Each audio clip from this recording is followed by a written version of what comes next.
प्रदेश है। बहुत सख्ती कर रहे हैं, मारपीट कर रहे हैं। ये सब लोग आ रहे हैं, इनको किसी को वोट डालने नहीं दे रहे। वोट निकालने के लिए क्या भाग रहे हैं?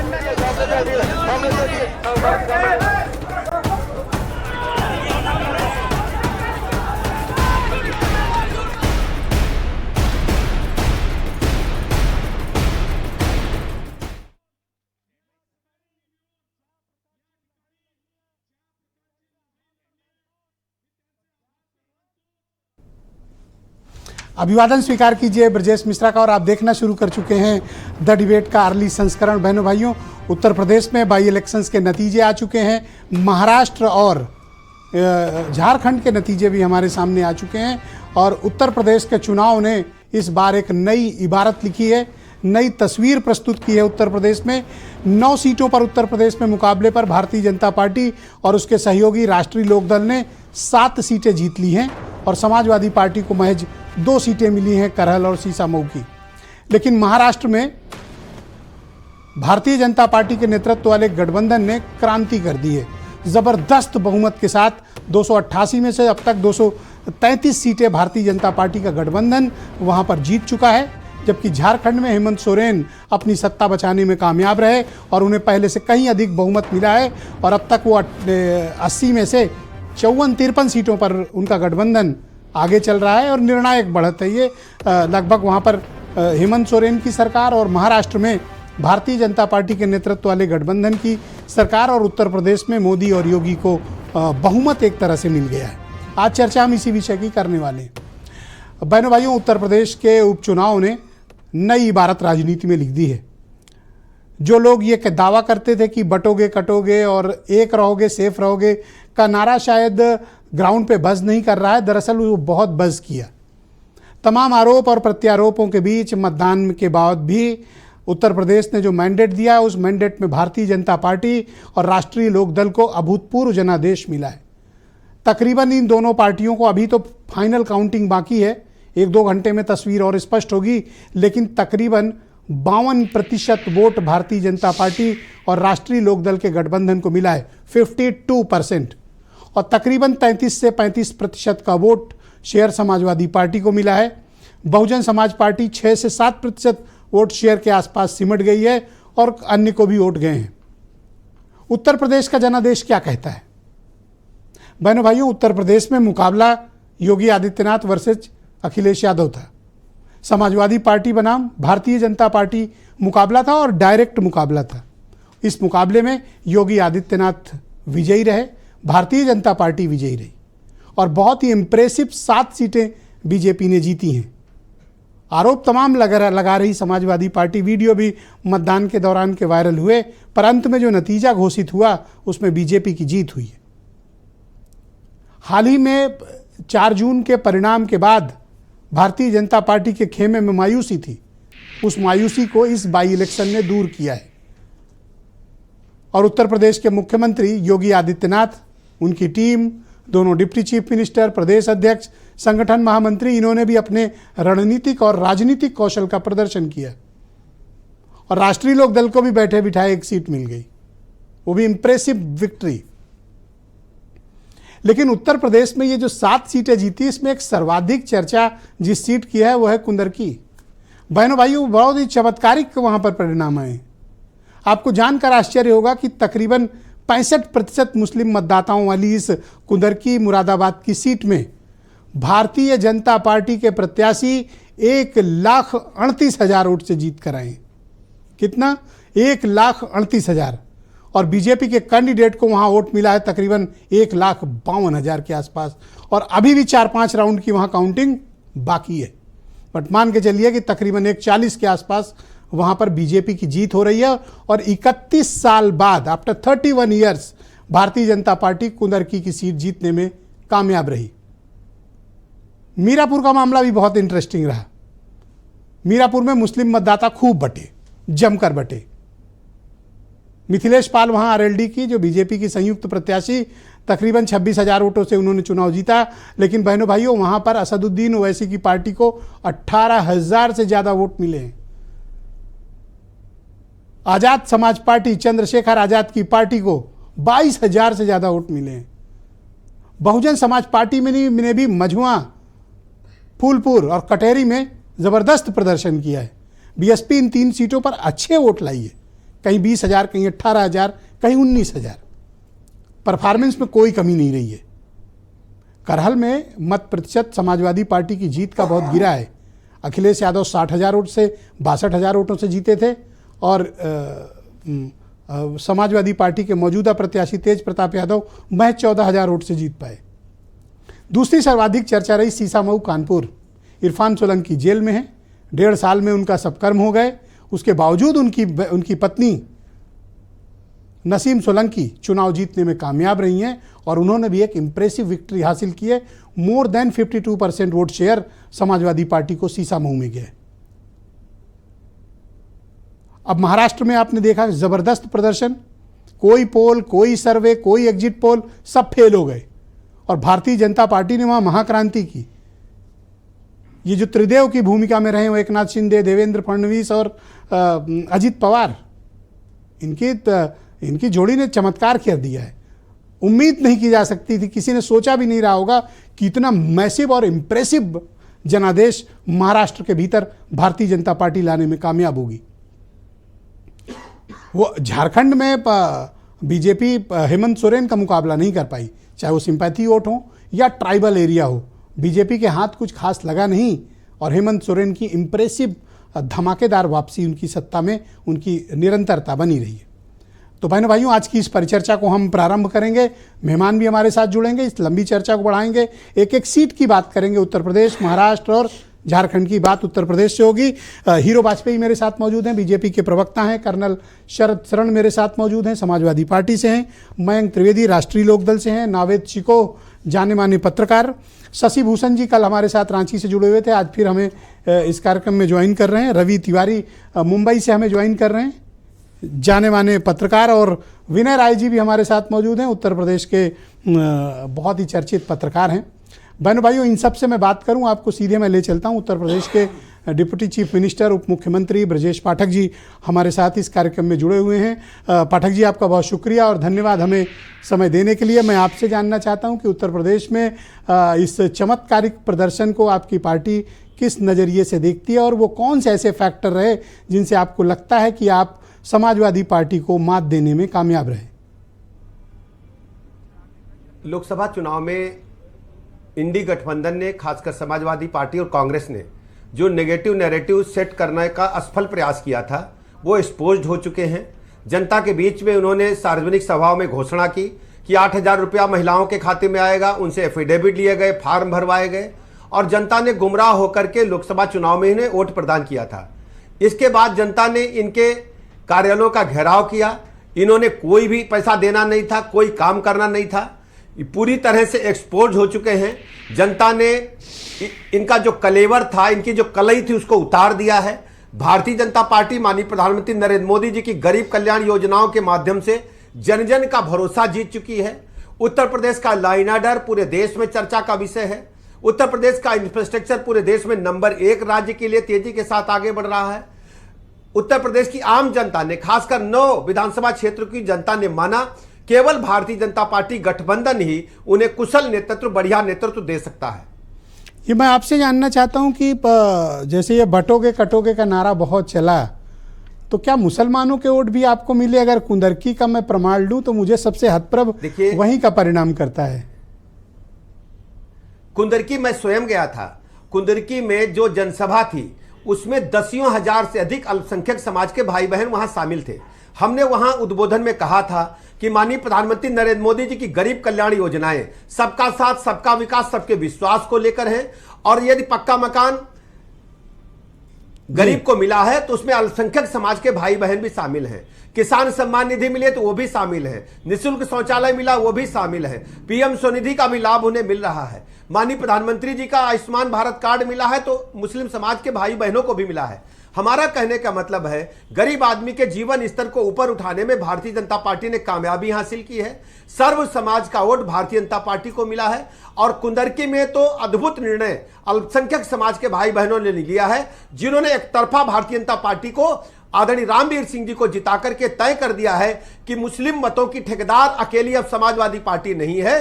भारतीय जनता पार्टी को भी मुस्लिम समाज के लोग अपनी पार्टी मानते हैं और उसको समर्थन और आशीर्वाद देते हैं। लेकिन मुस्लिम समाज के प्रति जो आपकी मोहब्बत रही है वो आपकी पार्टी की वो काफ़ी कम रही है, तो क्या कुंदरकी का जो ट्रेंड आया है और वहाँ जो मतदान हुआ है, आपकी पार्टी और आप लोग अपने विचार मुसलमानों के बारे में और मोहब्बत भरेंगे या उसमें कोई तब्दीली लाएंगे या बटोगे कटोगे अभी कंटिन्यू रहेगा? ब्रजेश जी, हमने कुंदरकी की जनसभा में कहा था कि समाजवादी पार्टी अल्पसंख्यकों के मतों का इस्तेमाल बिरयानी में तेज पत्ते की तरह करती है। बिरयानी का टेस्ट तो लेंगे लेकिन तेज पत्ते को सबसे पहले अलग निकाल करके रख देते हैं प्लेट के बाहर और उसको कूड़ेदान में फेंक देते हैं। यही हाल समाजवादी पार्टी मुस्लिम मतों को लेकर के करती है। यदि मुस्लिम समाज समाजवादी पार्टी को छोड़ दे तो समाजवादी पार्टी 2% की पार्टी रह जाएगी, पूरी तरह से समाप्त हो जाएगी। यादव समाज भी उनसे नाराज बैठा हुआ है। जो करहल का मतदान है, हम देख लीजिए, करहल में मात्र 14,000 वोटों से समाजवादी पार्टी जीती है और वहां के यादव समाज के लोगों ने भी मन बना लिया है कि भारतीय जनता पार्टी को साथ चलना है और कंधे से कंधा मिलाकर देश के अंदर माननीय मोदी जी के नेतृत्व में कमल खिलाने का काम करना है। अब जब आप ये क्लेम कर रहे हैं और परिणाम में भी दिख रहा है कि मुसलमानों ने आपको वोट किया, स्पेशली 2 सीटों का तो मेंशन किया जा सकता है, मीरापुर और कुंदरकी का, आपका फोकस अब यादव समाज के प्रति भी रहेगा? कुछ आप 1-2 बार जिक्र कर चुके हैं, यादवों के प्रति प्रेम आपका बढ़ेगा? हम यादव समाज के भी बीच में भी गए हैं, हमने यादव सम्मेलन भी किए थे और हमने यादव समाज के बीच में जाकर के कहा था कि जो प्रभु राम का नहीं हुआ वो सनातन का नहीं हो सकता और जो राम का नहीं हुआ वो भगवान श्री कृष्ण का नहीं हो सकता, घनश्याम का नहीं हो सकता। तो यादव समाज यदि घनश्याम का नहीं हो सकता तो यादव परिवार यादव समाज का नहीं हो सकता। यह मैंने यादवों के बीच में जाकर के कहा था। तो इस जीत का श्रेय किसे देंगे उत्तर प्रदेश में? बटोगे कटोगे या सरकार के काम या प्रधानमंत्री नरेंद्र मोदी या फिर मुख्यमंत्री? क्षेत्रों पे जो उत्तर प्रदेश में 7 विधानसभा क्षेत्र में तो जीत मिली है, ये पूरी तरह से माननीय प्रधानमंत्री नरेंद्र मोदी जी की गरीब कल्याण योजनाओं की जीत है। उत्तर प्रदेश में माननीय मुख्यमंत्री योगी जी के नेतृत्व में जिस ढंग से केंद्र की योजनाएं जन जन तक पहुंची हैं, लाइन ऑर्डर बेहतर हुआ है और मैं कह सकता हूं कि भारतीय जनता पार्टी के नेतृत्व ने जो निर्णय लिए हैं वो जनता ने उन पर मोहर लगाने का काम किया है। ये जो जून में नतीजे आए थे पाठक जी, आप लोगों के खेमे में थोड़ी मायूसी थी, लेकिन आज आपकी बातों से काफ़ी मुझे खुशी झलक रही है और दिख रहा है कि मुसलमान और यादवों के प्रति आपके मन में नए सिरे से प्रेम जागृत हुआ है। नहीं ब्रजेश जी, आप हमेशा देखेंगे लोकसभा चुनाव के दौरान भी हमने यादव सम्मेलनों में भी हम लोग गए थे और अल्पसंख्यक समाज के सम्मेलनों में भी लगातार भारतीय जनता पार्टी शिरकत करती रही है। कितने प्रतिशत वोट आपको मिले हैं जो अभी अर्ली ट्रेंड आ रहे हैं? तकरीबन 50 से 52%। अभी हम 9 विधानसभा क्षेत्रों के परिणामों पर देखते हैं तो 50% से अधिक वोट भारतीय जनता पार्टी को प्राप्त हुए हैं। औसत के तो बता रहे। तो जो जून में गड़बड़ी हुई थी वो आपने नवंबर में ठीक कर ली? जो जून में गड़बड़ी हुई थी वो निगेटिव नैरेटिव इंडी गठबंधन ने सेट करने का असफल प्रयास किया था। जनता की नजरों से वो गिर गए हैं, जनता से झूठ बोल करके वोट हासिल किए थे। मिल्कीपुर के लिए तैयारी शुरू? अब जैसे ही चुनाव घोषित होगा मिल्कीपुर भी हम लोग जीतेंगे। बहुत शुक्रिया ब्रजेश पाठक जी, हमें वक्त देने के लिए और हमारे दर्शकों के सवालों का जवाब देने के लिए आपका बहुत बहुत शुक्रिया और बहुत बहुत धन्यवाद हमारे साथ जुड़ने के लिए। बहनों भाइयों, इस कार्यक्रम को प्रारंभ करते हैं और पाठक जी भी हमारे साथ जुड़े थे, तो मैं सबसे पहले समाजवादी पार्टी के प्रवक्ता कर्नल शरद शरण की प्रतिक्रिया ले लेता हूं। इस चुनाव तो आपकी पार्टी का परफॉर्मेंस बहुत पुअर रहा, आप अपने गढ़ नहीं बचा पाए, जहां जीते भी बड़ी मुश्किल से जीत पाए। समाजवादी पार्टी की इस हार के लिए कौन लोग जिम्मेदार हैं? देखने का अपना अपना नज़रिया है ब्रजेश जी। अगर आप मुझे 2 मिनट का समय दें तो बहुत महीन मैं 2.25 मिनट दे दूंगा। बहुत से महीन कुछ निष्कर्ष इस चुनाव में निकले वो बताऊंगा, लेकिन उससे पहले मैं माननीय पाठक जी को सुन रहा था। मैंने सुना कि वो कह रहे थे कि विपक्ष की पार्टियों के घरों के बाहर लाइन लग गई थी 8,000 रुपये लेने के लिए।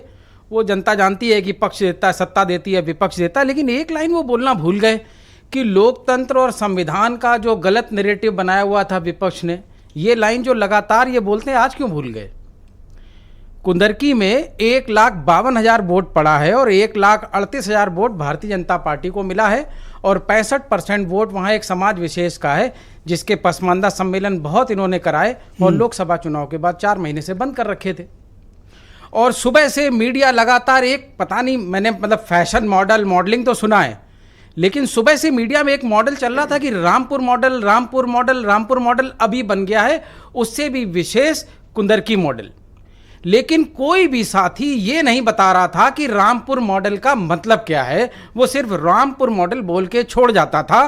तो मैं जनमानस को आज ये बताना चाहता हूं कि कुंदरकी मॉडल बेसिकली रामपुर 2.0 है, यानी अपग्रेडेड वर्जन है, जिसमें 65% अगर वोटर एक समाज विशेष का होगा जो भारतीय जनता पार्टी को वोट नहीं देना चाहेगा, तो भी 1,52,000 में से 1,38,000 वोट भारतीय जनता पार्टी का निकलेगा। सोशल मीडिया पे जो वीडियो चल रहे हैं वो सब झूठ हैं।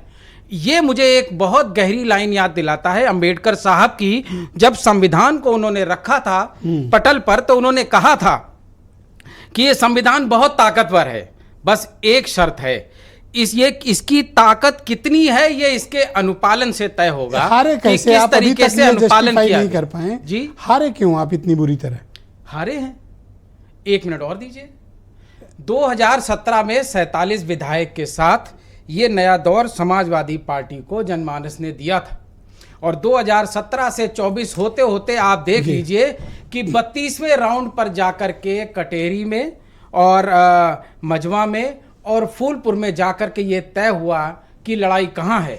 मुझे बहुत सरप्राइज करता है ये कुंदरकी का, अभी भी 29 राउंड का भी मेरे पास लाइव स्टेटस मौजूद है। 32 राउंड की गणना होनी है, 29 हो चुका है।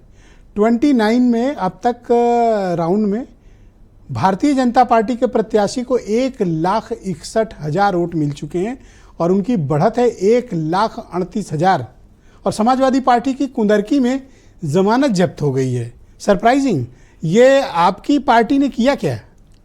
आज की तारीख में नोट कर लीजिएगा, आपको वोट नहीं दिया, मुसलमानों ने भी नहीं दिया। आज की तारीख ऐतिहासिक है, कहीं नोट कर लीजिएगा। आज की तारीख में लल्लू सिंह बहुत छोटे हो गए, क्योंकि लल्लू सिंह जी ने कहा था कि अगर हम 400 पार होंगे तो हम संविधान बदल देंगे, और योगी जी ने एक नया फॉर्मूला निकाला, हमें 400 की जरूरत नहीं, हम ऐसे ही सब बदल लेंगे। बहुत शुक्रिया। मैं विनय राय जी को आमंत्रित करता हूं, बहुत ही जाने माने पत्रकार हैं, वो आज का उत्तर प्रदेश के बारे में एनालिसिस देंगे, फिर हम आपको मुंबई भी ले चलेंगे। रवि तिवारी जी हमारे साथ मौजूद हैं। विनय जी, उत्तर प्रदेश का जो परिणाम आया, भारतीय जनता पार्टी की बहुत इंप्रेसिव विक्ट्री हुई है, स्पेशली कुंदरकी की तो पूरे देश भर में चर्चा हो रही है।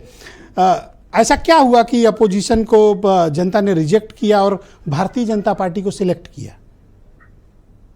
देखिए, कुंदरकी का जो चुनाव परिणाम है विजय जी, वो समझना बड़ा मुश्किल है, क्योंकि जिस कम्युनिटी को आप बार बार कहते हैं कि वो मेरा वोट बैंक नहीं है, शायद उसी को लिहाज में रखते हुए नारा भी गढ़ा गया कि कटोगे तो बटोगे, बटोगे तो कटोगे, जो भी कहिए, ये करोगे नेक रहोगे।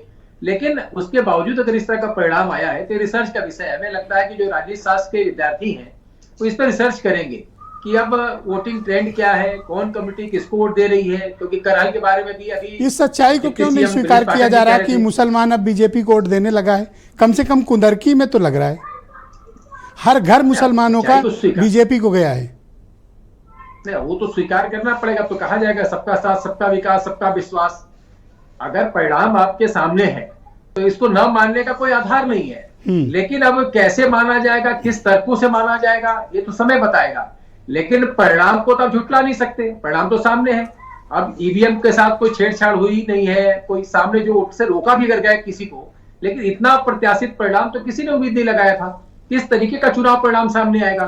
क्योंकि जब भी आप अल्पसंख्यक बाहुल इलाके में कोई चुनाव भारतीय जनता पार्टी कोई फाइट में भी जीत जाती है तो उसको चमत्कार माना जाता है। लेकिन यहाँ तो एक तरफा चुनाव है, यहाँ तो भारतीय जनता पार्टी ने जीत थोड़ी दर्ज की है, उसने तो रिकॉर्ड बना दिया। और ये समझने वाली चीज है कि आखिरकार ऐसा तो कैसे बीजेपी हुआ, की यह क्या जीत मतदाताओं क्यों का नहीं है? हजम हो रही लोगों को? ये तो बहुत इंप्रेसिव विक्ट्री है। हो सकता है कि मुसलमानों ने निकलकर बड़ी तादाद में मोदी और योगी की योजनाओं को सराहा हो और वोट डाला हो।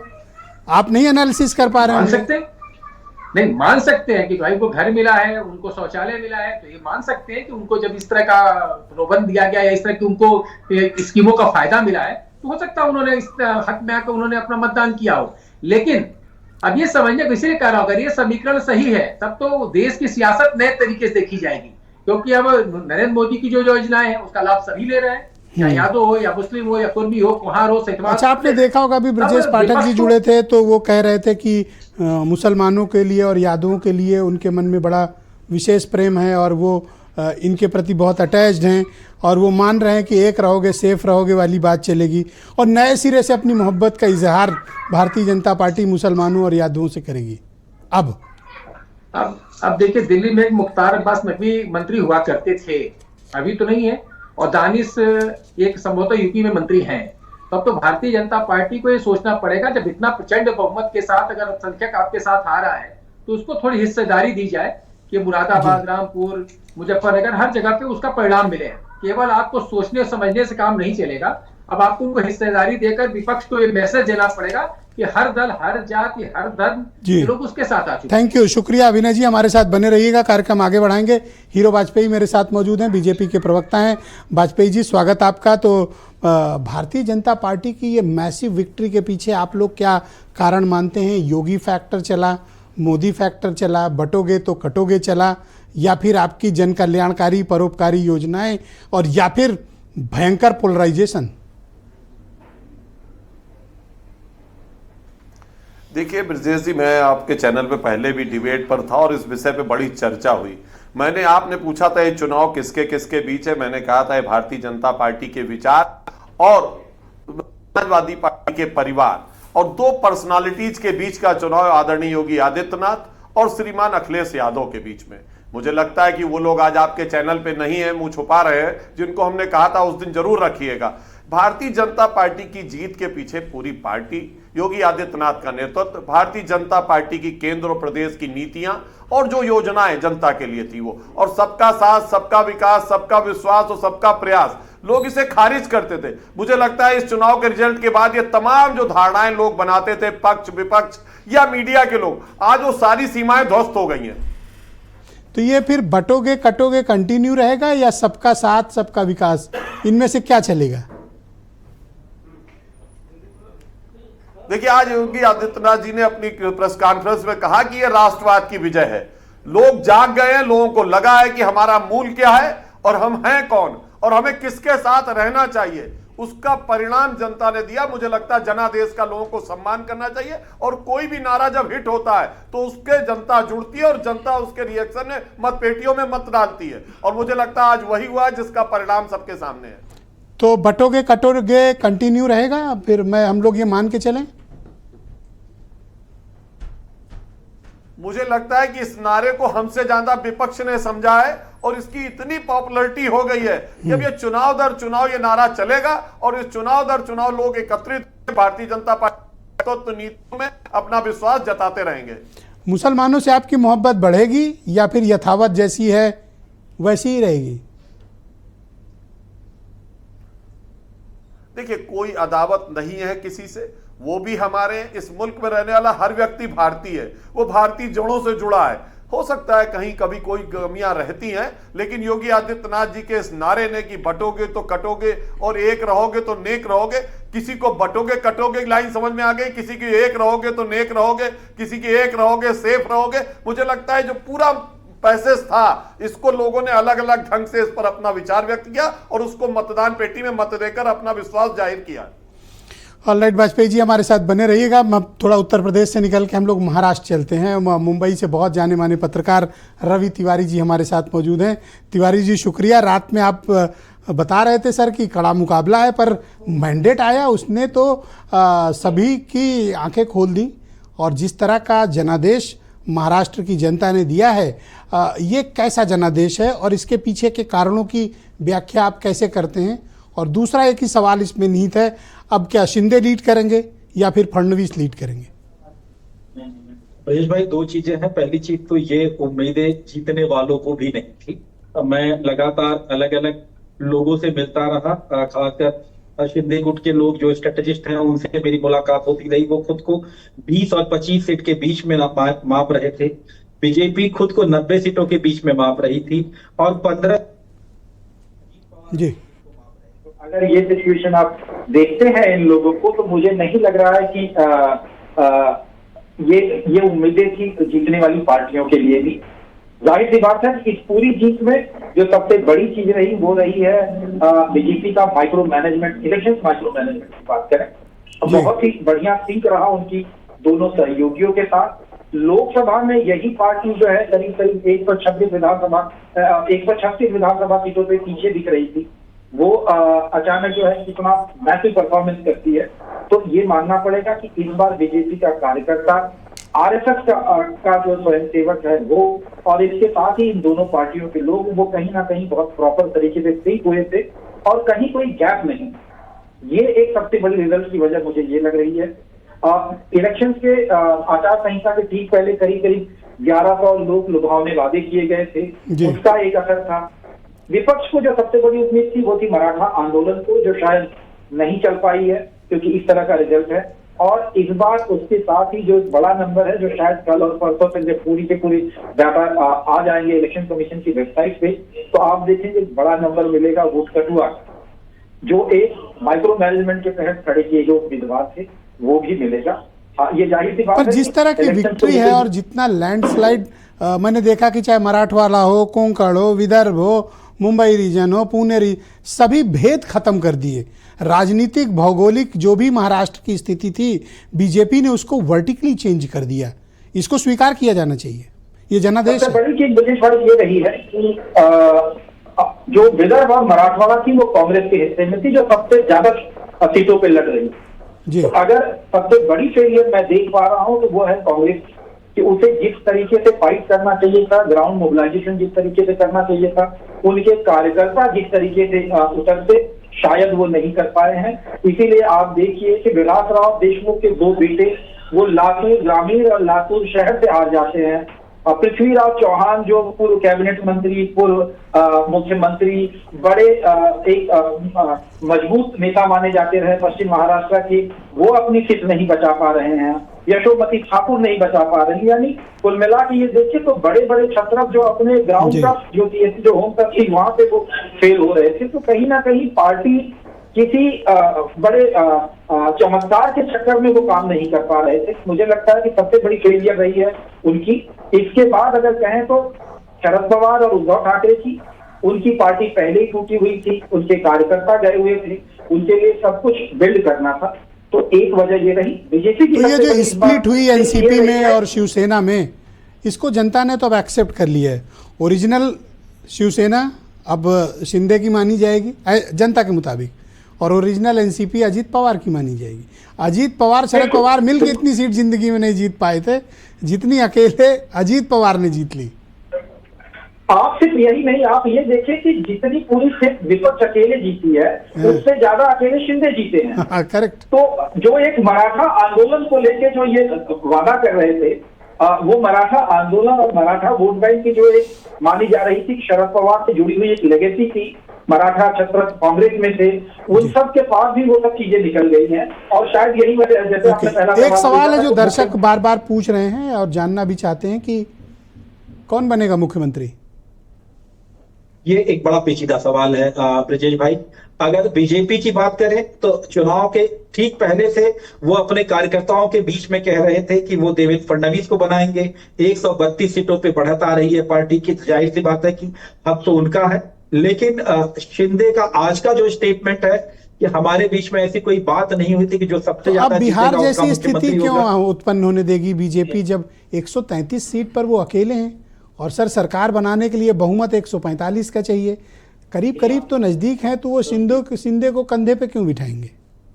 देखिए सबसे बड़ी चीज है कि आप सिर्फ महाराष्ट्र को देख रहे हैं, लेकिन शिंदे के पास जो जीते हुए सांसद दिल्ली में बीजेपी के साथ हैं, अल्पमत की सरकार वहां पे है, वो दूसरों के भरोसे चल रही है। तो अब ये देखना होगा कि शिंदे कितना बढ़िया निगोशिएशन करते हैं। भाई हमने अपने मुख्यमंत्री को आपके यहाँ डिप्टी बना दिया, आपको सीएम बना दिया, अब हम जीत के आए, हमको सीएम बनाओ, आप डिप्टी बन जाओ। ये हो सकता है, कितना बढ़िया फार्मूला है। किस तरह का पोर्टफोलियो होगा, सबसे बड़ी चीज तो ये है पोर्टफोलियो क्या होगा। महाराष्ट्र में अर्बन डेवलपमेंट, फाइनेंस मिनिस्ट्री, दो ऐसे इंपॉर्टेंट वो है जहां पे सबसे ज्यादा रेवेन्यू पार्टियों की साथ चलती है। होम मिनिस्ट्री तीसरी चीज है। अगर उस तरह की कुछ डील हो तो शायद शिंदे तैयार हो। शुक्रिया तिवारी जी, हमारे साथ प्लीज बने रहिएगा। उत्तर प्रदेश पे लौटते हैं और राष्ट्रीय लोकदल जिसको एक सीट पर बड़ी इम्प्रेसिव विक्ट्री मिली है मीरापुर में। उनके प्रवक्ता मयंक त्यागी हमारे साथ, मयंक त्रिवेदी हमारे साथ मौजूद हैं। त्रिवेदी जी, स्वागत आपका। तो फाइनली आपकी पार्टी मीरापुर जीतने में कामयाब रही है, लेकिन आपने ये देखा कि वहाँ पर वोटों का बंटवारा बहुत हुआ है। धन्यवाद ब्रजेश जी। सबसे पहले तो मैं प्रदेश की देवतुल्य जनता का हार्दिक धन्यवाद प्रकट करता हूं कि उन्होंने दोबारा एक बार ये राष्ट्रवाद की विजय हुई है और उन्होंने एक बार सुशासन को सराहा है। अच्छा, आप लोग के यहाँ भी देवतुल्य शुरू हो गया? देवतुल्य मैं समझता हूँ कोई खराब शब्द तो नहीं। नहीं, शुरू हो गया ही तो पूछ रहा हूँ। नहीं, देवतुल्य शुरू क्या हो गया? देवतुल्य तो मैं समझ रहा हूँ एक अच्छा शब्द है जो सब जगह पता नहीं विनय राय को पीड़ा रहती है। नहीं, भाई देवतुल्य तो एक अच्छा शब्द है और जो देवतुल्य जनता है ही है हमारी, तो सबसे पहले तो उनको हार्दिक बधाई देता हूँ। और इस चुनाव परिणाम ने ब्रजेश जी एक चीज क्लियर कर दी है कि राष्ट्रवाद मतलब कि जो बटेंगे तो कटेंगे, ये जो नारा था इसका सही मतलब शायद अब विपक्ष को समझ में आ गया होगा कि अब जनता भी विभाजन की राजनीति को पसंद नहीं कर रही है, कि देश को बांटने की जो राजनीति एक पहल की गई थी उस पर एक तरीके से विराम लग गया। ओके, विपक्ष देश बांट रहा था। बिल्कुल देश बांट रहा था भाई। अगर आप अलग अलग जातियों को बांट के इस तरीके की राजनीति कर रहे हैं, समाज को विभाजित कर रहे हैं, तो समाज से ही तो देश बनता है। तो इस नारे का जो सही मतलब था शायद विपक्ष को अब समझ में आ गया। अच्छा, आपने देखा कि मीरापुर में, जैसा कि मेरे पास डेटा भी है जी, MIM को पता है जी 18,869 वोट और ASP को 22,600 वोट। ये आपका वोट कटा है या उधर का कटा है? नहीं, अब ये बात करना किसका कटा? ये बात करना तो बेमानी है। चुनाव लड़ने का अधिकार सारी पार्टियों को है। अब उसको इस तरीके से हम नहीं कह सकते हैं कि वोट कटा है या नहीं कटा है। और रही बात, देखिए आप कुंदरकी का परिणाम और करहल का परिणाम ने सारी चीजें क्लियर कर दी। करहल का परिणाम मैं इसलिए जिक्र कर रहा हूं कि अगर वो मार्जिन घट के 14,000 हो गया है और कुंदरकी का जो परिणाम है अगर उसको देखिए तो ये बात अब सबको समझ में आ गई है कि प्रदेश के लोग किस तरीके मैं कहता हूं कुंदरकी के परिणाम पर अध्ययन होना चाहिए, शोध होना चाहिए, ग्राउंड पर शोध होना चाहिए। नावेद चिको मेरे साथ मौजूद हैं, बहुत ही जाने माने पत्रकार हैं। नावेद भाई, स्वागत आपका। तो बताइए, ये परिणाम जो उत्तर प्रदेश में आए हैं, कौन से फैक्टर थे जिसने भारतीय जनता पार्टी को इतनी ज़बरदस्त कमबैक दिया जून के नतीजों के बाद भी, और वो कौन से फैक्टर थे जिनको अपोजिशन में नुकसान हुआ? और सबसे जो वनरेबल कम्युनिटी थी मुसलमान कम्युनिटी, उसका वोटिंग पैटर्न मीरापुर और स्पेशली कुंदरकी में बिल्कुल अलग था, सीसामऊ में बिल्कुल अलग था। क्यों? देखिए, जैसे हम लोग लगातार डिबेट में कह रहे थे कि ये बहुत महत्वपूर्ण चुनाव है, ये कोई उपचुनाव नहीं है, मामूली उपचुनाव नहीं है। उसमें दो चेहरों की लड़ाई है, योगी आदित्यनाथ और अखिलेश यादव। अखिलेश यादव और योगी आदित्यनाथ में योगी आदित्यनाथ के लिए ये ज्यादा महत्वपूर्ण चुनाव था और उस चुनाव में योगी आदित्यनाथ ने एक बड़ी सफलता हासिल की है। ये बड़ी सफलता किस सूरत में? पीडीए एक बहुत बड़ी चुनौती योगी के सामने थी और पीडीए का हथियार कहीं ना कहीं भारतीय जनता पार्टी को घायल कर चुका था लोकसभा चुनाव में। योगी आदित्यनाथ की चुनावी रणनीति में उस हथियार की धार मोड़ दी योगी ने और कम से कम ये आगे का खतरा टल गया है। खासतौर से जाति की राजनीति जिसको कहती है भारतीय जनता पार्टी, और अखिलेश यादव जिसको सामाजिक न्याय की लड़ाई कहते हैं, जिसको वो पीडीए नाम देते हैं, वो पीडीए कम से कम कमजोर पड़ गया, उसकी चमक कमजोर हो गई। कमजोर पड़ा कारण? उसका कारण मैं बताना चाहूंगा। देखिए, जैसे आपने एक बात एक सीट की मुरादाबाद की, वहां पर हाँ, उस सीट पे क्या हुआ कि मुसलमान जो 65% लगभग है वो भारतीय जनता पार्टी को वोट दे रहा है। भाई ये तो माना जाए, लोकतांत्रिक व्यवस्था पर अगर आप विश्वास करते हो तो ये माना मैं कहता हूं 100 वोट भी मुसलमानों के पड़े हैं, हाँ, 100 वोट भी जी, तो उसमें से बीजेपी को वोट 65 गए हैं।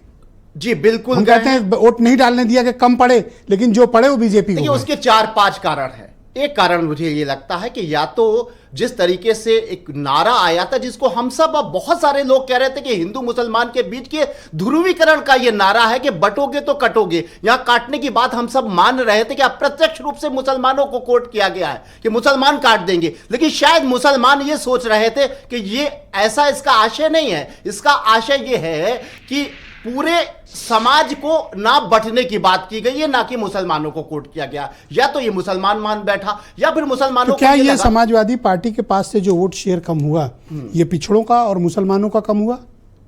जी बिल्कुल, मैं उसी पे आ रहा हूं। दूसरा पॉइंट जो है भाई, बहुत 4 चीजें हैं, 4 वर्जन है मेरी बात की। एक तो ये कि बटो और कटो को मुसलमानों ने बहुत गंभीरता से नहीं लिया और उसको एकता के रूप में लिया। दूसरा कारण यह है कि या फिर मुसलमानों को यह लगा कि अखिलेश यादव खुद बट रहे हैं और अखिलेश यादव को इस नारे को संज्ञान में लेना चाहिए था और विपक्ष को बटने से बचाना चाहिए था। जहां पर एक गठबंधन लड़ रहा है, कांग्रेस इंडिया गठबंधन लड़ रहा है। मैं थोड़ा आपको रोकता हूं, मेरे साथ दिनेश शर्मा जी जुड़े, थोड़ा उनसे भी संवाद कर लेते हैं और आज इस चुनाव का विश्लेषण भी कर लेते हैं। मेरे साथ उत्तर प्रदेश के पूर्व उप मुख्यमंत्री और राज्यसभा के सांसद दिनेश शर्मा जी जुड़े हुए हैं। दिनेश जी, बहुत शुक्रिया और धन्यवाद हमें समय देने के लिए। उत्तर प्रदेश के सर जो नतीजे आए, उसका आकलन आपकी पार्टी किस तरह से करती है और इस जीत के पीछे के कारणों को आप किस तरह से मानते हैं? पहले इस पर पूछेंगे, फिर चूंकि आप महाराष्ट्र के प्रभारी रहे हैं उसके बाद वहां के बारे में बात करेंगे। पहले यूपी बताइए, कौन से फैक्टर थे जिन्होंने आपको ये जीत दिलाई? देखिए, मैं ये कहूँगा कि जो उत्तर प्रदेश का चुनाव रहा है ये राष्ट्रवाद की विजय है।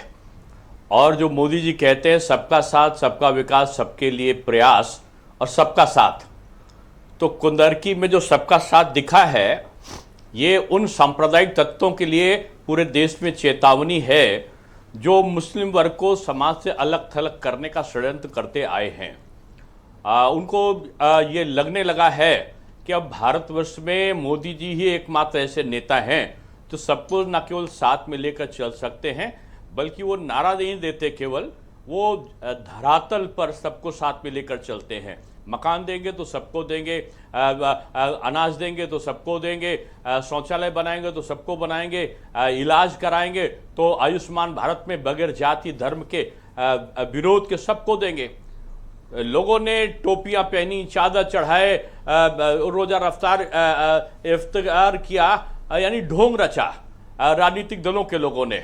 अब अल्पसंख्यक वर्ग ने उसको स्वीकार नहीं किया। कुंदर की ऐसी जगह पर 1,43,000 की जीत जी, यानी आप ये मानकर चले कि जो अधिकांश मुस्लिम वर्ग था जो 60% से भी ऊपर था कुंदरकी में, 65% के आसपास रहा होगा, उसने भारतीय जनता पार्टी की नीतियों को सराहना स्वीकारना शुरू किया है।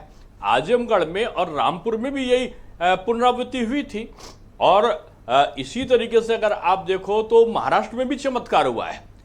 दिनेश जी, लेकिन ये जो नारा चलाया गया बटोगे तो कटोगे, ये कंटिन्यू रहेगा या फिर जो पीएम साहब कहते हैं एक रहोगे तो सेफ रहोगे, इनमें से कौन सा आप लोग चूज करोगे? देखिए ब्रजेश जी, आप भी हम लोग की तरीके से बचपन में हिंदी माध्यम के विद्यालयों में पढ़े होंगे और उसमें हम लोग को बचपन में दिखाई जाती थी कबूतर एक साथ उड़ा तो जाल को लेकर उड़ गए, एक कबूतर रहा तो जाल में फंस गए, और तब भी था कि बटोगे तो निश्चित रूप में परास्त सर, यहाँ कबूतर कौन है सर? तो विजय कबूतर कौन कम्युनिटी है? बचपन से सिखाया जाता है। नहीं, कबूतर कोई कम्युनिटी नहीं है, एकता का प्रतीक कबूतर बताया मैंने कि सब मिलकर जब चलेंगे तो देश सुदृढ़ होगा, प्रदेश सुदृढ़ होगा। और ये परिभाषा मैं समझता हूँ अल्पसंख्यक वर्ग को ज्यादा भाई है कि हम मिलकर रहेंगे हिंदू मुसलमान, तो निश्चित रूप में जो बांटने वाले हैं वो छट जाएंगे, वो अलग हो जाएंगे। तो इन 4 महीनों में 4 जून को जो परिणाम आए, एक है तो और विद इन 5 मंथ आपका परिणाम उत्तर प्रदेश में बदल गया और जनता का मैंडेट चेंज है, इसके पीछे मुख्य कारण क्या मानते हैं आप? देखिए, जो छदम है, छलावा है, दुष्प्रचार है और प्रोपोगंडा एक प्रकार का जो कि संविधान खतरे में है, आरक्षण समाप्त हो जाएगा, ये अगड़ा पिछड़े का दुश्मन है, पिछड़ा अगड़े का है, और ये सब मिला के ये अल्पसंख्यक के दुश्मन है। इसका जो दुष्प्रचार का प्रभाव था वो क्षणिक होता है। कोई भी दुष्प्रचार हो वो अधिक समय तक का अपनी असत्य भावना को सत्य पर स्थापित नहीं कर सकता। जनता को लगा कि एक तरफ वो हैं जो सबको समान दृष्टि से देख रहे हैं, एक तरफ वो हैं जो अलग अलग करके सत्ता पर काबिज होने का सपना देख रहे हैं। जनता ने ऐसे तत्वों को नकार दिया और ये पहले से आशंका लोगों को हो गई थी, क्योंकि जब जनता का समर्थन नहीं मिल रहा था तो आपने देखा होगा कि इन नेताओं ने अपना रवैया बदला। जो ये फतवे के आधार पर चुनाव लड़ना और एकीकरण करके जाति के आधार पर बांटना, इसका जो षड्यंत्र करते थे उस षड्यंत्र का न केवल पर्दाफाश हुआ है बल्कि जनता ने एक प्रकार से दुष्प्रचार करने वाले तत्वों को दंड दिया है। तो आप ये कहना चाहते हैं कि उत्तर प्रदेश में अब जातिगत राजनीति का दौर खत्म हो चुका है? दंड भी है। मैं समझता हूं सांप्रदायिक राजनीति का दौर भी अब इन विपक्षी दलों का कामयाब कारनामा नहीं होगा। ठीक है सर, और आपको महाराष्ट्र ले वही चलता राज हूँ। करेगा जो विकास करेगा, महाराष्ट्र वही के आप करेगा लंबे समय तक जो प्रभारी सबको रहे मिला के और चलेगा। पार्लियामेंट इलेक्शन के दौरान आप महाराष्ट्र के प्रभारी मैंने रहे। आज की डेट में भी जी। आज की डेट में भी मुझसे प्रभार नहीं हटा है। अच्छा ठीक है, आप सर प्रभारी हैं, वर्तमान में भी प्रभारी हैं। तो मुझे बताएं कि पार्लियामेंट इलेक्शन के नतीजे और वर्तमान में असेंबली के नतीजों में ज़मीन आसमान का अंतर है। ये मैसिव नहीं, सुपर लैंडस्लाइड विक्ट्री के पीछे के कारण क्या थे कि ग्राउंड पर उस तरह के बस दिख नहीं रहे थे, लेकिन परिणाम आए तो more than 230 seats BJP plus के पास है। चुनाव में मैं कहूं कि उस चुनाव में 15 दिन भी नहीं बल्कि 10 दिनों में उलटफेर हुआ था। 10 दिन पहले जो मोदी मैजिक था वो सर पर चढ़कर बोल रहा था और बिल्कुल भी किसी को ये नहीं एहसास था कि हम लोग 400 से भी कम सीटें पाएंगे, ऐसा कोई सोचता भी नहीं था। अचानक मैं इसको आरोप नहीं कहूँगा बल्कि ये कुछ सत्यता के आधार पर कहूँगा, तमाम विदेशी धन से पोषित NGO और तमाम ऐसे देश थे जो मोदी जी को नहीं चाहते थे, उनके एक अकूत धन संपदा का प्रवाह हुआ और एक नया चाल और नया षड्यंत्र चला कि संविधान खतरे में है, ये आएंगे तो 400 ये जो आएंगे तो ये 400 इसलिए पाना चाहते हैं कि आरक्षण समाप्त करना चाहते हैं। तो आप ये कहना चाहते हैं कि विदेशी ताकतों और उनके अकूत धन संपदा ने आपको 400 तक पहुंचने में रोका? नहीं, मैं यूं कहूंगा इसको कि दुष्प्रचार करने में वो सफल हुए और हम उस प्रचार को उस सीमा तक जनता के सामने चाहते हुए बताते हुए भी कि ये असत्य है, झूठ है, मिथ्या है, उसमें थोड़ा हमको समय लगा। लेकिन चुनाव परिणाम आने के बाद जनता की आंखें खुली और उनको लगा ये जो लाल किताब लेकर चल रहे हैं जिसके अंदर के पन्ने बिल्कुल सादे हैं और उसी तरीके से इनके वादे भी कोरे हैं, इनका कथन भी झूठा है और ये केवल सत्ता प्राप्ति के लिए आपस में मिलने का स्वांग रच रहे हैं। ऐसे समय में जनता को लगा कि ये स्पीड ब्रेकर हैं विकास के। जी। इन्होंने महाराष्ट्र में जो सरकार देखी, फडणवीस जी, शिंदे जी और अजीत दादा के सामूहिक नेतृत्व में, उसने अटल टनल को फिर से शुरू किया, वंदे मातरम ट्रेन ने कमाल किया, वहां पर जो खाद्य सामग्री का वितरण था वो अद्भुत हुआ, वहां पर जो बुलेट ट्रेन थी फिर से शुरू होने के लिए उसके काम शुरू हुआ, एक्सप्रेसवे फिर से चलने लगे, मेट्रो फिर से शुरुआत हो गई। यानी चारों तरफ जो चौमुखी विकास था, लाडली बहना योजना ने उसमें सोने में महाराष्ट्र पर एक और सवाल है सर, विकास एक और हमारे दर्शकों के बहुत सवाल आ रहे हैं, दूसरी तरफ था। हमारे दर्शकों के बहुत सवाल आ रहे हैं महाराष्ट्र पे। तो मुख्यमंत्री तो आपका ही बनेगा अब जिस तरह का मैंडेट है। देखिए, महाअघाड़ी का मुख्यमंत्री बनेगा, महायुति का जो वो है, महायुति का जो है वही बनेगा। अब 133 सीट जीतकर मुख्यमंत्री तो अपना ही बनाएंगे सर। समन्वय के साथ चुनाव लड़े हैं और नहीं, देखिए ये हमारा केंद्रीय नेतृत्व तय करेगा और केंद्रीय नेतृत्व पर शिंदे जी को भी विश्वास है, अजीत दादा को भी विश्वास है और फडणवीस जी तो एक आज्ञाकारी राजनेता रहे हैं, अनुशासित राजनेता रहे हैं, जिन्होंने केंद्र के कभी सर अंतिम सवाल है सर के प्रति अपनी असहमति नहीं दिखाई है। क्या बिहार मॉडल अपनाएंगे आपकी कम सीटों के बावजूद? जैसे आपने नीतीश कुमार को वहाँ चीफ मिनिस्टर बनाया हुआ है, तो कम सीटें होने के बावजूद आप शिंदे को कंटिन्यू कर सकते हैं? देखिए मोदी जी का केवल एक ही मॉडल है, वो है विकास मॉडल, और विकास मॉडल पूरे देश में जैसे बह रहा वैसे ही वो महाराष्ट्र में भी चलेगा। सर्वा अनुमति, सर्व सहमति, आपस में मिलकर चलना और एक लंबे समय तक का महाराष्ट्र का नेतृत्व करना, क्योंकि महाराष्ट्र में दो चीजें तय हुई हैं। एक तो नकली शिवसेना का जो है पता चला है, एक तो नकली एनसीपी का खुलासा हुआ है। असली शिवसेना और असली एनसीपी कौन है, इसके पक्ष में जनता ने अपना निर्णय दिया है जी। अब हम असली शिवसेना और असली एनसीपी के साथ में मिलकर एक अच्छा जो शासन है वो सब लोग मिलकर एक एकजुट भाव में एक सामूहिक नेतृत्व के साथ में जैसा देते आए हैं जी, और उसी तरीके से देने का काम माननीय सर, मोदी जी हमारे के साथ दो मार्गदर्शन सीनियर में और जर्नलिस्ट भी केंद्रीय हैं, 3 नेतृत्व के सीनियर दिशा जर्नलिस्ट निर्देशन में हैं करेंगे। इस डिबेट में आपके साथ बैठे हैं। उनमें 2 लोग हैं, एक है विनय राय जी, बहुत जाने माने पत्रकार, आप निश्चित जानते हैं उनको, और रवि तिवारी जी मुंबई से जुड़े हुए, वो भी बहुत ही चर्चित पत्रकार हैं दोनों लोग। तो विनय राय जी को ये कहना है, जो अपने उत्तर प्रदेश के जर्नलिस्ट हैं, वो कुंदरकी के परिणामों को अभी सर हजम नहीं कर पा रहे हैं, उसकी व्याख्या में उनको समझ नहीं आ रहा कि ये क्या हो गया। तो थोड़ा विनय राय जी के ऊपर प्रकाश डालिए सर। देखिए, जब मौसम पर मैं एक निवेदन के साथ ब्रजेश जी, मौसम का जब परिवर्तन होता है तो खांसी जुकाम के साथ साथ लूज मोशंस भी होते हैं और हाजमा खराब होना ये स्वाभाविक है। तो विपक्ष का हाजमा खराब हुआ है हार से जी, और उस हाजमे को ठीक करने के लिए उनको अपनी नीति भी बदलना पड़ेगा, अहंकार को छोड़ना पड़ेगा और समाज में सबको साथ में लेकर चलना होगा, तभी हाजमा ठीक होगा, नहीं तो बदहजमी का शिकार होने से उन्हें कोई रोक नहीं। बहुत शुक्रिया सर। दिनेश जी, आपका बहुत बहुत धन्यवाद हमें समय देने के लिए, बहुत शुक्रिया सर।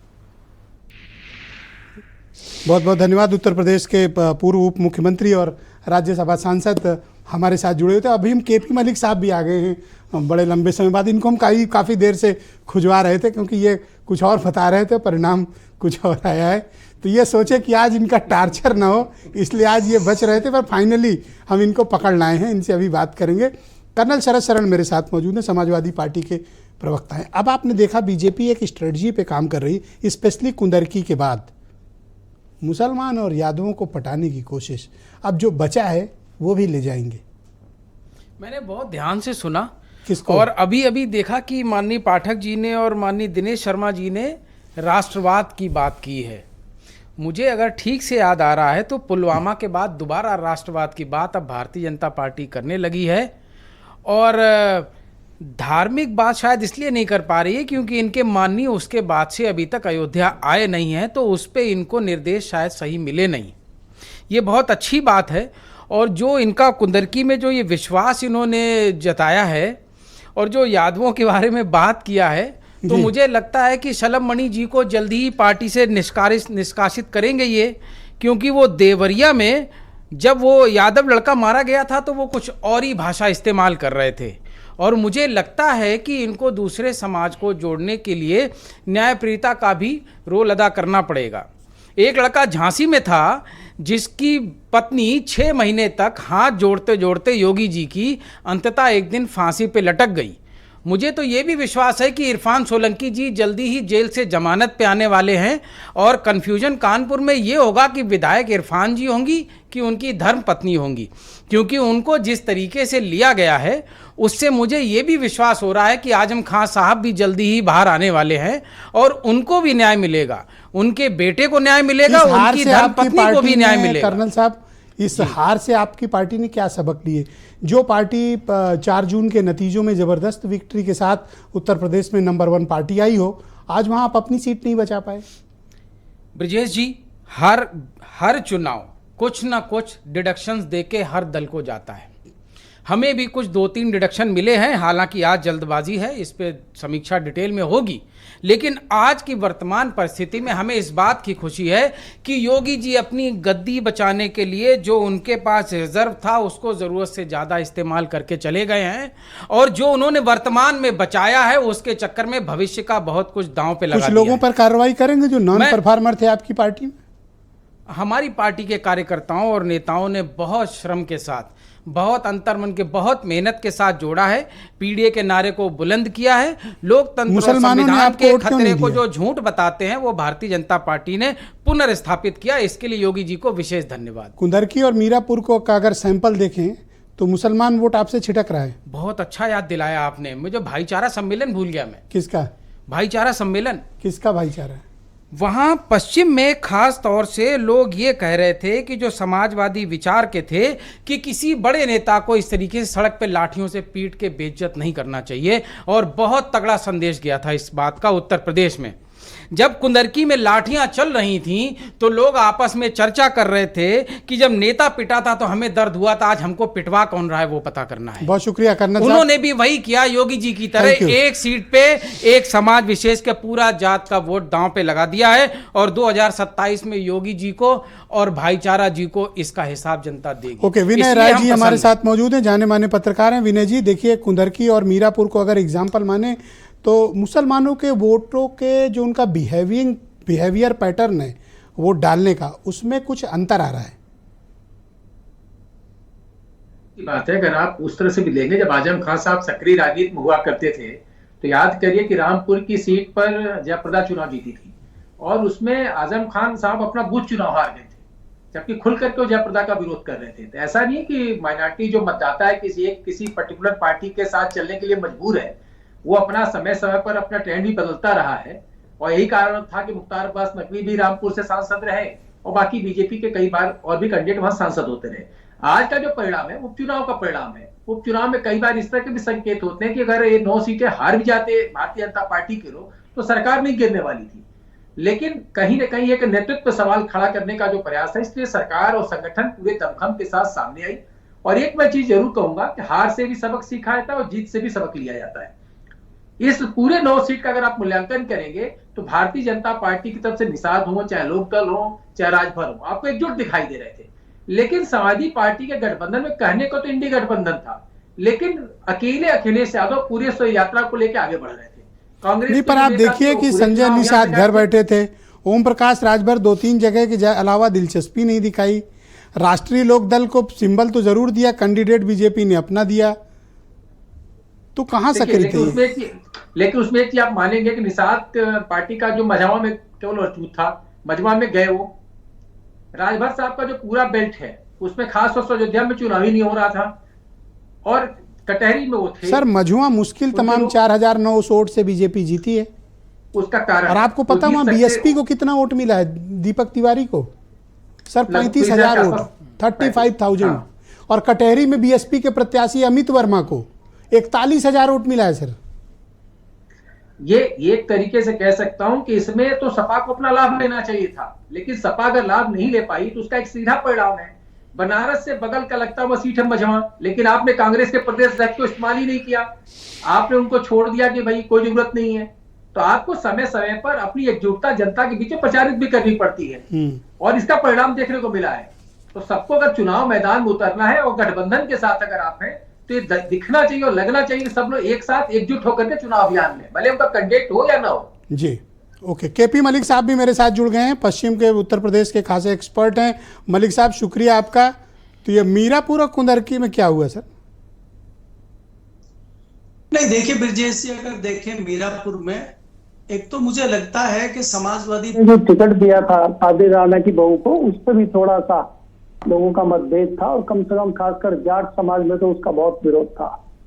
दूसरा ये है कि मीरापुर में आपने तरह तरह की तस्वीरें देखी हैं। अगर आप कॉलोनी को बंद कर देंगे और लोगों को वोट डालने जाने ही नहीं देंगे तो यही हश्र आप देखेंगे। आपको क्या हजम हो रहा है ये कि कुंदरकी में समाजवादी पार्टी की जमानत जब्त हो गई है?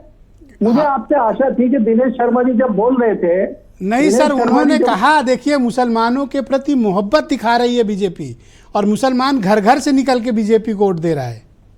नहीं आप नहीं देख पाए सर। मुसलमानों का तो बहुत प्यार है बीजेपी से, वो हम भी जानते हैं, आप भी जानते हैं।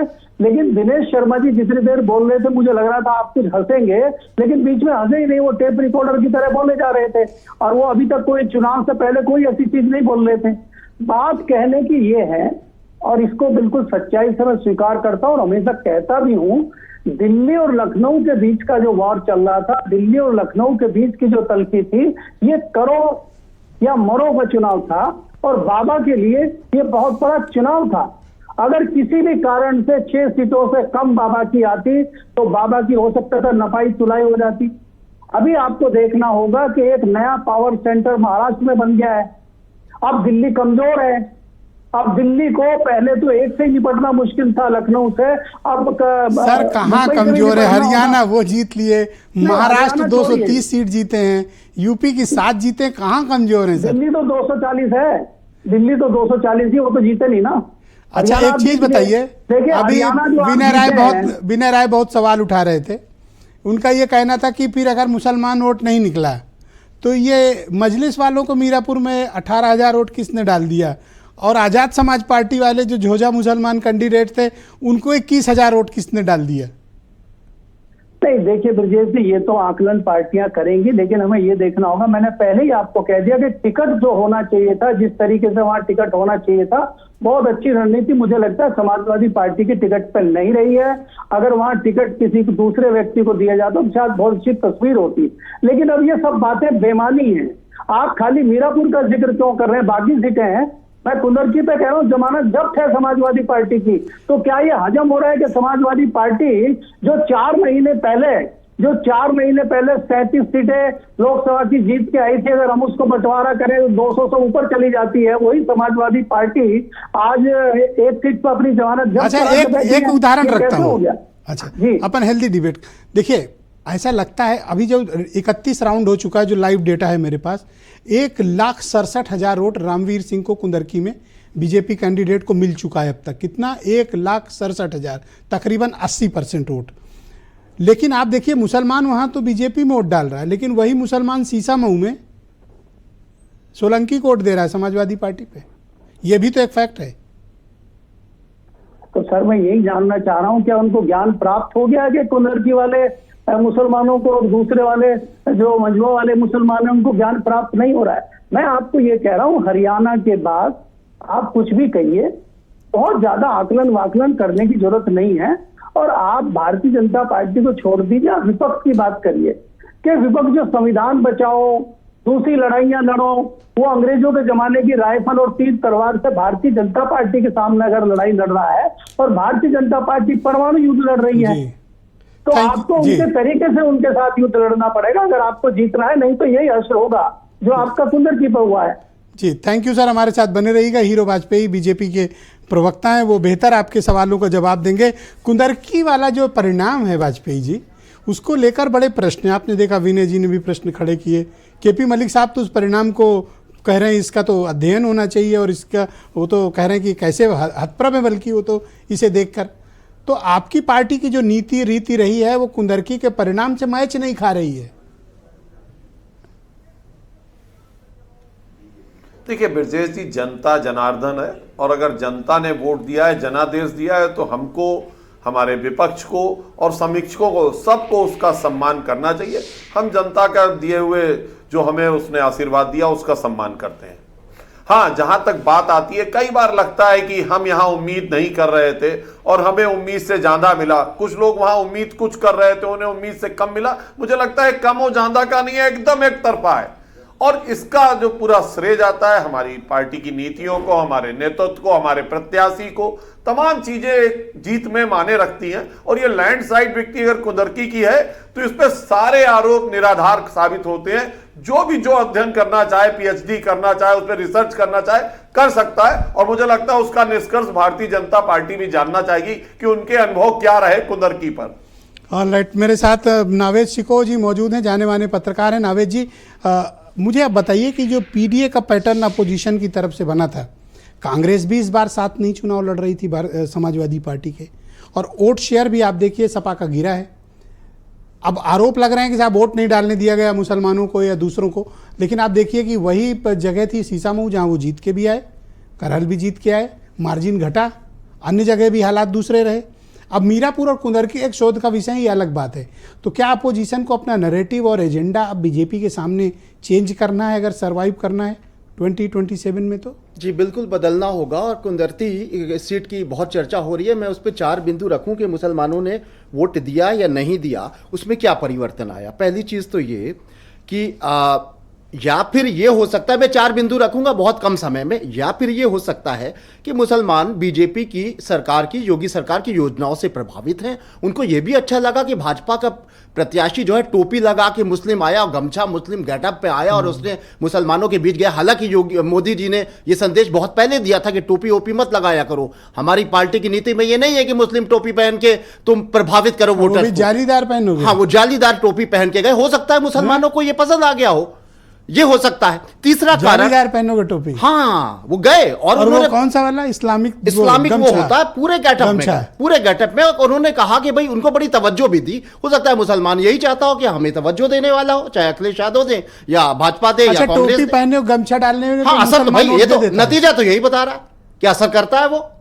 अब मोदी जी अगर गमछा डाल लेते और टोपी लगा लेते तो यही मैं पिछले 1 घंटे से विनय राय को समझा रहा हूं, नहीं समझ पा रहे। हाँ, ये भाई उनको क्या है, वो कहते हैं कि भाई ये हमारी कौम के तो अखिलेश भी नहीं है, हमारी कौम के तो भाजपा का प्रत्याशी भी नहीं है, तो टोपी लगाएगा जो हमारा कपड़ा पहनेगा उसको दे देंगे। देखिए हम लोग जो जिन बिंदुओं को टटोल रहे हैं, एक बिंदु ये हो सकता है। दूसरा बिंदु जो बहुत महत्वपूर्ण मुझे लग रहा है कि अखिलेश यादव से नाराजगी का कारण क्या है, खासतौर से मुस्लिम मतदाताओं में शायद ये लगा हो कांग्रेस से बहुत प्रेम है, कांग्रेस को नजरअंदाज कर दिया गया, उनके बड़े नेताओं को ऑफर भी नहीं किया गया, उसको एक भी सीट नहीं दी गई। और आपको याद होगा कि लोकसभा चुनाव में एक सफलता का कारण यह था कि दलित भी और मुसलमान की एकजुटता भी है, वो इंडिया के नाम पर ज्यादा एकजुट हुई थी, क्योंकि इंडिया गठबंधन के साथ में कहीं ना कहीं अगुवाई कांग्रेस की थी और कांग्रेस को पर्याप्त सीटें भी मिली थी। एक ये भी। दूसरी बात, छोटे छोटे दलों के जिनकी आपने बात की जो वोट कटवा साबित हुए, भाई हो सकता है मुसलमान ये भी मान रहा हो, मुझे लगता है ये मान रहा है, मरमरिंग ये कह रही है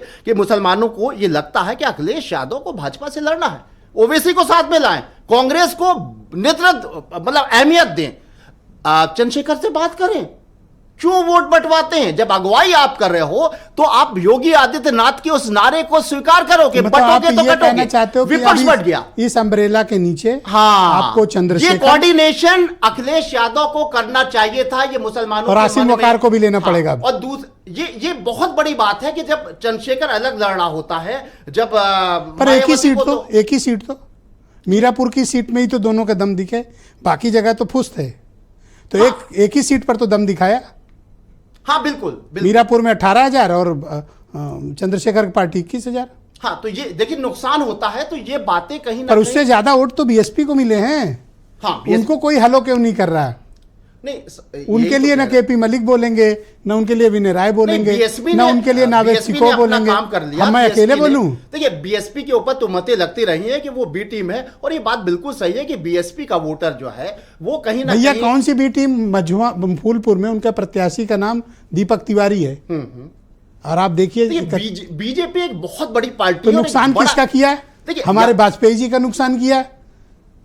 देखिए अब वो बी टीम कैसे हो गए जब वाजपेयी जी को वोट काट लिया? तो तिवारी खड़ा है तो भाई तिवारी कम्युनिटी के लोग गए होंगे। अच्छा, एक बात और समझ लीजिए, हमारी एक लाइन और बची है बस, और नाराजगी एक और है। आप इस सवाल का जवाब नहीं दिए, आप नहीं बिल्कुल देखिए ये बिल्कुल सही बात है कि होता क्या है, प्रतिरोधक क्षमता जिसमें कम होती है उसको बीमारी ज्यादा पकड़ती है। भारतीय जनता पार्टी बहुत ताकतवर पार्टी है, उसको 4-5 हजारों से वोटों से हराया नहीं जा सकता है, लेकिन समाजवादी पार्टी को बहुत बड़ी लड़ाई लड़नी है, उसके साथ में होता है 5, 10, 15 हजार वोटों से वो हार जाती है। तो इसलिए बसपा समाजवादी पार्टी के लिए ज्यादा खतरनाक है, बीजेपी के लिए उतनी खतरनाक कतई नहीं हो सकती है। अगर ब्राह्मण कैंडिडेट खड़ी कर देगी तो उसका मतलब बहुत बुरा असर। अच्छा, दूसरा, अच्छा चलो उदाहरण देता हूं, आप इस उदाहरण से संतुष्ट नहीं हो। एविडेंस नंबर 2 कटेहरी चलिए, वहां से कुर्मी प्रत्याशी उतारा बहुजन समाज पार्टी ने, अमित वर्मा।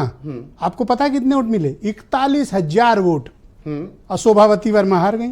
जी बिल्कुल, मैं कह रहा हूं नुकसान हुआ। तो शोभावती को नुकसान पहुंचाया कटेहरी में, और वाजपेयी जी को चाकू लेके दौड़ा रहे थे कहां? फूलपुर में। हाँ बिल्कुल सही, बिल्कुल सही। और एक महत्वपूर्ण बात जो मुझे लग रही है आज के चुनावी नतीजों में, और जो नाराजगी है, जो अखिलेश यादव का वोटर कहीं ना कहीं से कट गया, उसका कारण यह कि एक जो आरोप लग रहा है, ये सच है या झूठ है इस पर मैं कोई टिप्पणी नहीं करूंगा। अखिलेश जी, समाजवादी और तमाम विरोधी लोग ये कह रहे हैं कि मुसलमानों को वोट डालने से रोका गया, बाकायदा। अच्छा, डालने से रोका गया वोट? तो सीसा मऊ में नसीम सोलंकी की इतनी इंप्रेसिव विक्ट्री कैसे हुई? ये उनके आरोपों के हिसाब से मैं कह रहा हूं, वो तो पुलिस की नसीम सोलंकी कैसे? वहीं पर पुलिस जो है वो इशारों में ज्यादा काम कर रही थी, कहीं पर कम कर रही थी, कहीं सही। यह तो हो सकता है सपा ने वहां बूथ प्रबंधन अच्छा किया हो, ऑर्गेनाइजेशनल स्किल अच्छी रही हो, जनता की सिंपैथी गई हो। आपने मंदिर में जाके वो जल चढ़ा रही थी, ये फैक्टर काम कर गया हो।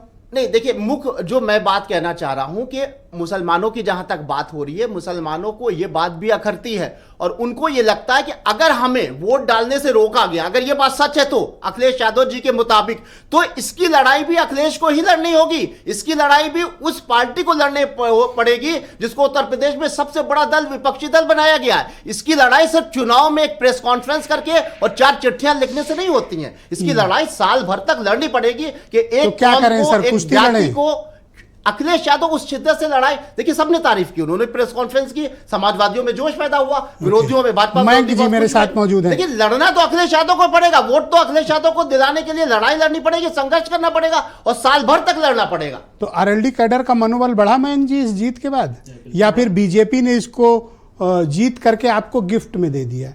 नहीं सर, बिल्कुल बढ़ा। और इसमें एनडीए ये का बहुत गिफ्ट बड़ा कैसा रोल है। लगा जो बीजेपी ने दिया? नहीं, गिफ्ट क्या, जीत सभी को अच्छी लगती है और जीत में हमारे आरएलडी के कार्यकर्ताओं का, एनडीए के सारे कार्यकर्ताओं का पूरा रोल है। और माननीय जयंत जी ने पश्चिम उत्तर प्रदेश की 4 सीटों का दौरा किया और 4 सीटें हम लोग जीते हैं। तो अच्छा, एक चीज़ मैं कहना चाहूँगा सर, ये बार बार जिक्र हो रहा है मुसलमान को वोट देने से रोका गया और मुसलमान को वोट, और इसमें नावेद जी ने भी ये चीज़ कही और मलिक जी ने भी कही। लेकिन अब अगर आप सही से देखें तो वो समय आ गया है कि मुसलमान को बार बार इस तरीके से कह के उसको भारतीय राजनीति या अलग करने का प्रयास ना किया जाए। मैं बार बार कह रहा हूँ, कुंदरकी का परिणाम और मीरापुर में अगर आप सारी जो विपक्ष को जो वोट मिले हैं, विपक्ष के अंदर से मैं ये कह सकता हूँ कि जो हमारे विरोधी थे उनके वोट को आप कैलकुलेट करोगे तो लगभग 97,000 वोट मिला है। अगर हम चंद्रशेखर जी की पार्टी को ले लें, समाजवादी को ले लें, और सबको ले 97,000 वोट और इधर 83,000 वोट मिला है। तो भाई ये कैसे मान लो कि मीरापुर में मुसलमानों को वोट देने से रोका गया है? तो ये बार बार जो आरोप लगाया जा रहा है, रही बात जो उपद्रव अच्छा, हुआ, मुसलमानों ने वोट नहीं दिया होता तो वो रामवीर सिंह को हाँ कितना 1,42,000 जीते हैं। 1,42,000 जीते। मैं वही कह रहा हूँ, मतलब ये चीज कह के बार घर बार से निकला मुसलमान और रामवीर को वोट दे के और आया। पत्रकारों द्वारा ये बार बार कह के ये कि मुसलमान बोलो। वोट, हाँ घर से निकला मुसलमान और रामवीर को नहीं, हाँ, विपक्ष सही। के आरोपों नहीं को हजम हो रहा, देखो बीच में बोल दिए। ये मतलब इस राजनीति को बदलना पड़ेगा और इस परिणाम में चीज साबित कर दी। दोहराया जा रहा है, ये ओके। किसी की अपनी नहीं अच्छा, है। विनय जी कुछ कहना चाह रहे थे, उनसे मैं एक लास्ट में ओपिनियन ले लेता हूँ। विनय जी, 2 सबक बीजेपी के लिए और 2 सबक सपा के लिए इस चुनाव में क्या थे परिणाम में? देखिए, सबसे बड़ी बात अभी जैसे मयंक जी ने कहा ना कि जयंत जी ने 4 जगह गए और 4 जगहों को जीत मिल गई, तो एक तो श्रेय का जो होड़ है ना वो भी नुकसान करता है। तो कम से कम अखिलेश यादव जी के लिए एक सबक है कि कम से कम अगला जो भी चुनाव हो ये मान के चलें कि गठबंधन अगर हुआ तो उसकी सामूहिक जीत है। जो अभी सिको साहब ने कहा ना कि कांग्रेस को फ्रंट पर रख करके जो चीजें ली गई थी उसमें एक माइनॉरिटी वोट को उन्होंने कंसोलिडेट करने में सहायता मिली थी कांग्रेस के चलते। इस बार भी ये देखना पड़ेगा कि आखिरकार जो अकेले चलने की राजनीति थी, जिसके चलते आपने मजमा में अजय राय का इस्तेमाल नहीं किया, कहीं पे आपने उज्जवल रमन सिंह का इस्तेमाल नहीं किया, तो आपको जगह जगह पे सबका इस्तेमाल करना पड़ेगा, सबका साथ लेना पड़ेगा, तब आप परिणाम तक जाएंगे। और भाजपा के लिए सबसे अच्छी चीज है कि हार से उन्होंने सबक लिया था, लोकसभा से अपनी पूरी ताकत लगाई, सारे वर्कर को लगाया, चाहे सत्ता पर जो भी लगाया हो, लेकिन उन्होंने परिणाम जीता। तो अंत में यही एक लाइन है, जो जीता वही सिकंदर। तो भारतीय जनता पार्टी आज की तारीख में कुनरकी हो या फिर आपका कहते हैं सीसामऊ हारने के बाद भी, लेकिन करहल और सीसामऊ 3 छोटे पॉलिटिकल प्लेयर सामने आए हैं जिन्होंने गंभीर घाव किए दोनों तरफ। बहुजन समाज पार्टी, जिसको ये कहा जा रहा था कि खत्म है, कहीं नहीं खत्म है, बहुत ठीक ठाक पोजीशन पे है। दूसरा, बसपा ने घाव नहीं किया है ब्रजेश जी, बसपा ने अपनी उपस्थिति दर्ज कराई है। ये न कोई समझे कि हम हार गए, अब आने वाले समय के लिए उनकी भी मार्केट वैल्यू थोड़ी बन गई, वो गठबंधन करने लायक हो गए। तो ये ओवैसी की मार्केट वैल्यू भी बन गई जब 18,800 वोट पा गए मीरापुर में, और कुरैशियों ने तो भर कर वोट दिया कि नहीं दिया? कुरैशियों ने भर के वोट दिया मीरापुर में। और आजाद समाज पार्टी में जितने पिछड़े मुसलमान जोजा मुसलमान थे, भर के वोट दिए चंद्रशेखर की पार्टी को। अब ये उपचुनाव का परिणाम संकेत है बड़े दलों के लिए भी कि किसी छोटे दल को आप छोटा ना समझें, वो भी आपको डेंट कर सकता है, आपको हरा सकता है। तो सबको साथ लेना पड़ेगा, सबको समझाना पड़ेगा, सबको एक साथ लेके चलेंगे तभी परिणाम दे पाएंगे। इसलिए इस चुनाव ने छोटे दलों ने भी अपना मैसेज साफ दिया है और बसपा ने भी अपनी उपस्थिति दर्ज करा के साफ कर दिया है कि 27 में वो एक्टिव मोड में रहेगी, वो खत्म नहीं हुई है पार्टी। तो इसलिए एक व्यापक संकेत इस 9 सीटों ने आपके सामने रख दिया है। बहुत शुक्रिया आपका, बहुत धन्यवाद। और मैं अपने सभी मेहमानों का धन्यवाद प्रकट करता हूं कि आप सब इस कार्यक्रम में सम्मिलित हुए। बहनों भाइयों, उत्तर प्रदेश का चुनाव इस बार का बहुत ही डिफरेंट पैटर्न पर लड़ा गया था और जिस तरह का जनादेश उत्तर प्रदेश ने दिया है, वो मीरापुर हो, कुंदरकी हो, गाजियाबाद हो, खैर की सीट हो, करहल की सीट हो, सीसामऊ की सीट हो, मझुआ फूलपुर हो या फिर कटेहरी हो, उत्तर प्रदेश के मतदाता ने इस बार जनादेश जून के मुकाबले बदला है। भारतीय जनता पार्टी के पक्ष में हुआ मतदान और विपक्ष को जो जून में बढ़त थी वो बढ़त कम हुई है। या उसका कारण सपा और कांग्रेस के गठबंधन का अभाव, या फिर फील्ड में मतदान के दौरान चल रही पुलिस की लाठियां हो, या फिर भारतीय जनता पार्टी अपना नैरेटिव फिट करने में जनता के बीच कामयाब रही। मोदी और योगी के काम और उनकी शैली, उनका व्यक्तित्व जनता ने या तो हाथों हाथ लिया, ये भी एक महत्वपूर्ण कारक रहा है। वरना कोई कारण नहीं था कि कुंदरकी जैसी जगह पे जो 31 साल से अपोजिशन के पास थी, भारतीय जनता पार्टी ने अब तक के पूरे उत्तर प्रदेश के सबसे ज़्यादा मार्जिन से जीतने वाली सीट बना दिया। ये अपने आप में बहुत चमत्कृत करता है उत्तर प्रदेश का ये जनादेश। इसलिए मैं हमेशा कहता हूँ कि राजनीति सीखनी हो, समझनी हो और करनी हो तो उत्तर प्रदेश आइए। यहाँ आपको हर गली मोहल्ले में ऐसे ऐसे परिणाम मिलेंगे, ऐसे ऐसे मुद्दे उठेंगे कि आप हतप्रभ रह जाएंगे और शोध के लिए मजबूर होंगे। एक छोटा सा ब्रेक के उस पार भी विश्लेषण और लगातार अपडेट और खबरें जारी रहेंगी। नमस्कार।